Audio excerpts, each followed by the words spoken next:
بسم اللہ الرحمن الرحیم۔ حضرت عبداللہ بن مسعود رضی اللہ تعالی عنہ فرماتے ہیں کہ نبی کریم صلی اللہ علیہ وسلم کے پاس ایک آدمی آیا۔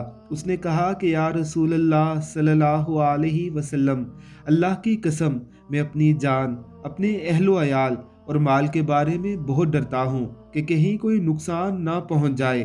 حضور علیہ الصلوۃ والسلام نے فرمایا، صبح و شام یہ کلمات کہا کرو: بسم اللہ علی دینی و نفسی و ولدی و اہلی و مالی۔ اس آدمی نے یہ کلمات کہنا شروع کر دیے اور پھر حضور علیہ الصلوۃ والسلام کی خدمت میں آیا۔ حضور علیہ الصلوۃ والسلام نے اس سے پوچھا کہ تمہیں جو ڈر لگتا تھا اس کا کیا ہوا؟ اس نے کہا کہ اس ذات کی قسم جس نے آپ علیہ الصلوۃ والسلام کو حق دے کر بھیجا ہے، وہ ڈر بالکل جاتا رہا۔ بسم اللہ علی دینی و نفسی و ولدی و اہلی و مالی، اس دعائے مبارکہ کو اپنی زندگی کا معمول بنا لیجئے۔